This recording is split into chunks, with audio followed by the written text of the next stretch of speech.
Hi అండి. ఈరోజు మన వీడియోలో మంచి టేస్టీ స్వీట్ రెసిపీ చూపించబోతున్నానండి. స్వీట్ లుక్ చూస్తుంటేనే నోరూరిపోతుంది కదా! తింటే అయితే అద్భుతమేనండి. చాలా రుచిగా ఉంటుంది. ఇలా నోట్లో పెట్టుకుంటే అలా కరిగిపోతుందనమాట. ఈ స్వీట్‌ని చాలా సులభంగా ఇంట్లో ఉన్న వాటితోటి మనం చాలా ఈజీగా ప్రిపేర్ చేసేసుకోవచ్చు. డిఫరెంట్‌గా ఉంటుంది. టేస్ట్ అయితే చెప్పక్కర్లేదండి. అద్భుతంగా ఉంటుంది. ఇంటికి ఎవరైనా చుట్టాలొచ్చినప్పుడు సింపుల్‌గా ఇలా మీరు ఈ స్వీట్ చేసి పెడితే ఎలా చేశారని అడుగుతారండి. అంత టేస్టీగా ఉంటుంది ఈ స్వీట్ అయితే.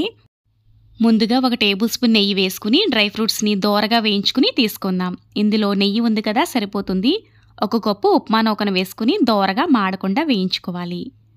ఉప్మా నూక నేతిలో ఇలా బాగా వేయించుకున్న తర్వాత ఇప్పుడు స్టవ్ ఆఫ్ చేసేసుకుని ఈ ఉప్మా నూకని వేరే గిన్నెలో వేసుకుందాం.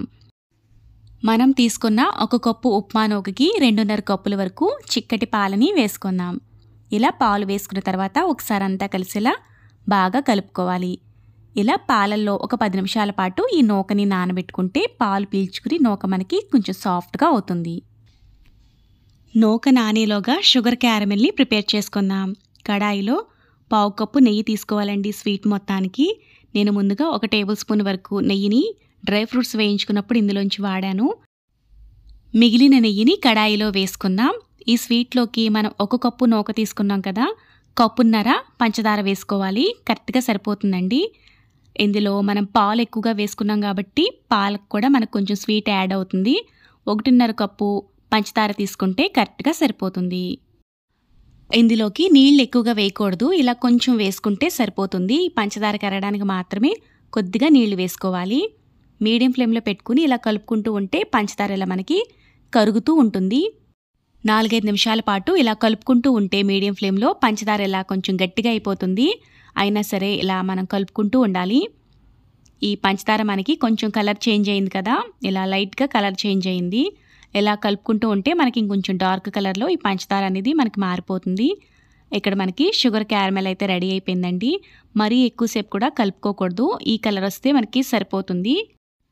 ఇలా రెడీ చేసి పెట్టుకున్న క్యారమెల్లోకి పాలలో నానబెట్టుకున్న నూకను వేసుకుంటూ కలుపుకుందాం. అంతా ఒకసారిగా వేసుకోకుండా ముందుగా కొంచెం వేసుకుని కలుపుకున్న తర్వాత మిగతా నూకను కూడా వేసేసుకుని కలుపుకుంటూ ఉంటే ఇలా మనకు కొంచెం దగ్గర పడుతుంది. ఇలా దగ్గరగా అయిన తర్వాత ఇందులోకి కొద్దిగా నెయ్యి వేసుకుని కలుపుకుందాం. ఈ కన్సిస్టెన్సీలో ఉంటే సరిపోతుంది. చల్లారిన తర్వాత మరి కాస్త మనకి గట్టిగా అయిపోతుంది. ఇందులోకి కొద్దిగా యాలకుల పొడి, మనం వేయించుకున్న డ్రై ఫ్రూట్స్ని ఇక్కడ కొంచెం వేస్తున్నానండి. కొన్ని డ్రై ఫ్రూట్స్ని గార్నిషింగ్ కోసం పక్కన పెట్టుకుంటున్నా. ఒకసారి అంతా కలిసేలా బాగా కలుపుకుందాం. ఈ కన్సిస్టెన్సీలో ఉంటే సరిపోతుందండి. స్టవ్ ఆఫ్ చేసేసుకుని ఒక 10 నిమిషాలు పక్కన పెడితే మనకి కొంచెం చల్లగా అవుతుంది హల్వా అనేది. చల్లారిన తర్వాత ఇలా వీడియోలో చూస్తున్నట్లుగా ఇలా అవుతుంది. చేతికి కొంచెం నెయ్యి రాసుకుని మనకు కావాల్సిన షేప్లో వీటిని రెడీ చేసుకోవడమే. పాలల్లో నానబెట్టుకున్న నూక అలాగే క్యారమెల్తో చేసుకుంటున్నాం కదా, ఈ స్వీట్ అనేది చాలా డెలిషియస్గా ఉంటుందండి. తప్పకుండా అయితే ఒకసారి ట్రై చేయండి. ట్రై చేసి మీకు ఎలా వచ్చిందో కామెంట్ చేయండి. ఈ వీడియో కనుక మీకు నచ్చితే ప్లీజ్ లైక్ చేసి ఇలాంటి మరిన్ని వీడియోల కోసం కొత్తగా చూసేవాళ్ళైతే ఛానల్ని సబ్స్క్రైబ్ చేసుకోండి. ఫైనల్గా వేయించుకున్న జీడిపప్పుతో గార్నిషింగ్ చేసుకుంటే స్వీట్ అయితే మనకు రెడీ అయిపోయింది. లుక్ చూసారు కదా, చాలా డెలిషియస్గా ఉంది కదా. చాలా కాస్ట్లీ స్వీట్స్ ఉంటాయి, అలా ఉంది స్వీట్ లుక్ అయితే. టేస్ట్ కూడా అద్భుతంగా ఉందండి. తప్పకుండా అయితే ఒకసారి ట్రై చేసి మీకు ఎలా వచ్చిందో కామెంట్ చేయండి. Thank you for watching friends. Bye bye.